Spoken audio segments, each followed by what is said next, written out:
전쟁이 나면 금값 당연히 오르는 거 아니야? 다들 그렇게 생각하잖아요. 그런데 바로 그 상식이 깨지는 일이 벌어졌습니다. 많은 투자자들이 완전히 혼란에 빠졌는데요. 오늘 이 시장의 미스터리 저랑 같이 한번 파헤쳐보시죠.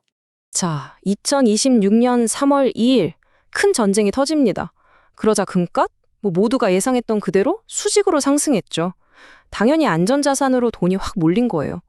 그런데 딱 2주 뒤에 정말 이상한 일이 벌어집니다. 상황이 완전히 180도 뒤집힌 거예요. 금값이 글쎄 전쟁 나기 전보다도 더 떨어져 버린 겁니다. 아니, 이 갑작스러운 하락 때문에 금값 오른다고 믿었던 투자자들은 정말 큰 손실을 봤겠죠. 그리고 시장 전체가 다 같은 질문을 던지기 시작한 겁니다. 전쟁 나면 금값 오르는 거 아니었어? 하고 말이죠. 이 역설 이거 제대로 이해하려면요. 우리가 맨날 보는 뉴스 헤드라인에서 잠깐 눈을 좀 떼야 합니다. 그리고 마치 금융 탐정이 된 것처럼 시장의 그 뒷면을 한번 샅샅이 들여다봐야 해요. 언론에서는 계속 금값 하면서 가격 얘기만 하잖아요. 근데 진짜 중요한 단서, 이 사건의 스모킹 건이라고 할 수 있는 결정적인 증거는요. 사실 대부분의 사람들이 그냥 지나쳐버린, 완전히 놓쳐버린 숫자 하나에 숨어 있습니다. 바로 이 숫자 0.4%입니다. 이게 뭐냐면요. 금값이 미친 듯이 치솟던 바로 그날 미국 10년물 국채 수익률이 오른 수치예요.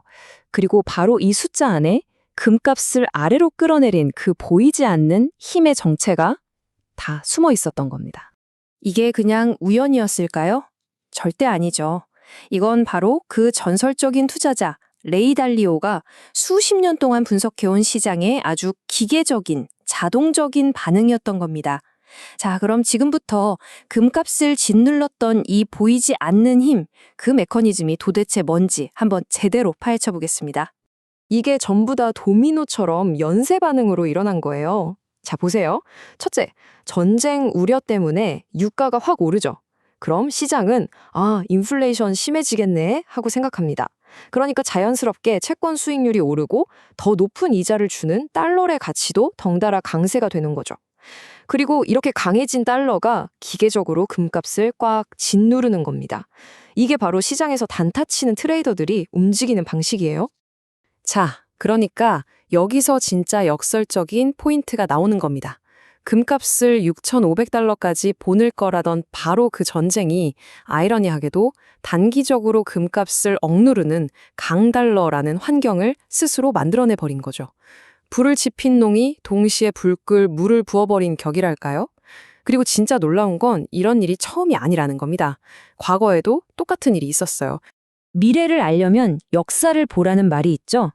1970년대에 있었던 오일 쇼크를 들여다보면요. 지금이랑 정말 소름 돋을 정도로 닮아 있습니다.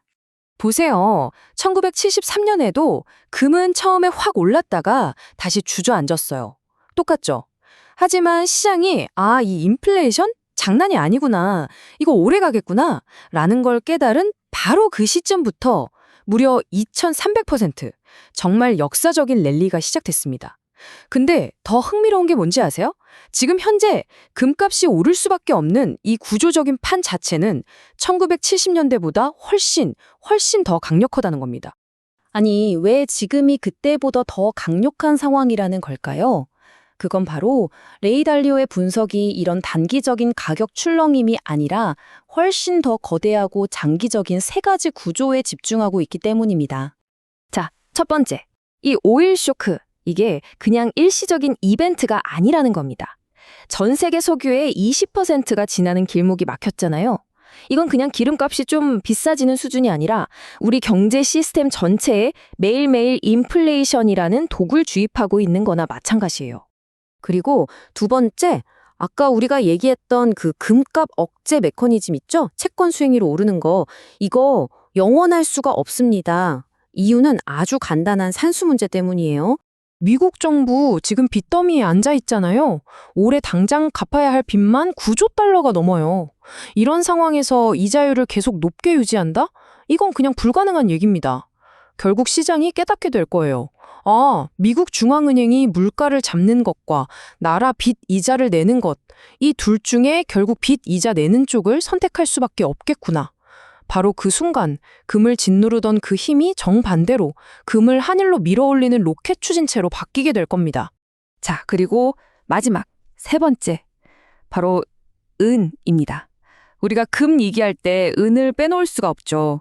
은은 지금 몇 년째 공급은 계속 부족한데 산업에서 필요로 하는 수요는 폭발하고 있거든요.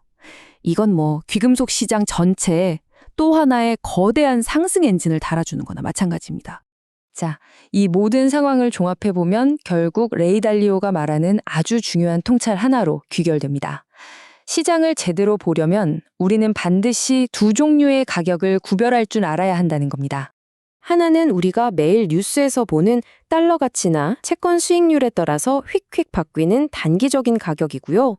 그리고 다른 하나는 부채 사이클이나 고착화된 인플레이션처럼 훨씬 더 크고 느리게 움직이는 힘에 의해 결정되는 구조적인 가격입니다. 이 둘은 완전히 다른 거예요. 이 두 가지 가격을 헷갈리는 투자자들은 어떨까요? 가격이 확 오를 때 감정적으로 따라 샀다가 갑자기 떨어지면 공포에 질려서 팔아버리죠. 하지만 이 큰 그림, 이 구조를 이해하는 사람들은 지금의 이 단기적인 하락을 전혀 다르게 봅니다. 공포가 아니라 절호의 기회, 바로 매집의 창이 열렸다고 보는 거죠. 그리고 실제로 데이터를 보면요, 이 큰 그림을 보는 구조적인 플레이어들은 절대 팔고 있지 않습니다. 오히려 그 반대죠. 전 세계 중앙은행들은 역사상 유례없는 속도로 금을 사 모으고 있고요. JP모건이나 도이체방크 같은 큰 손들은 이런 단기적인 소음은 무시하고 장기적인 가치를 보면서 훨씬 더 높은 목표가를 내놓고 있습니다. 결국 이 모든 이야기는 레이 달리오의 프레임워크가 제시하는 이 강력한 한 문장으로 요약될 수 있습니다. 문제는 오를 것인가 말 것인가가 아니다. 문제는 언제 오르느냐이다. 그리고 바로 그 차이를 아는 투자자들이 지금 이 가격에 팔지 않는 사람들이다 라는 거죠. 결국 지금 시장은 우리에게 기회의 창을 열어주고 있는지도 모릅니다. 눈앞의 단기적인 가격은 우리를 혼란스럽게 하지만 그 밑에서는 거대한 구조적인 가격이 차곡차곡 쌓여가고 있죠. 자, 마지막으로 여러분께 질문을 던져봅니다. 지금 여러분의 눈에는 어떤 가격이 보이시나요?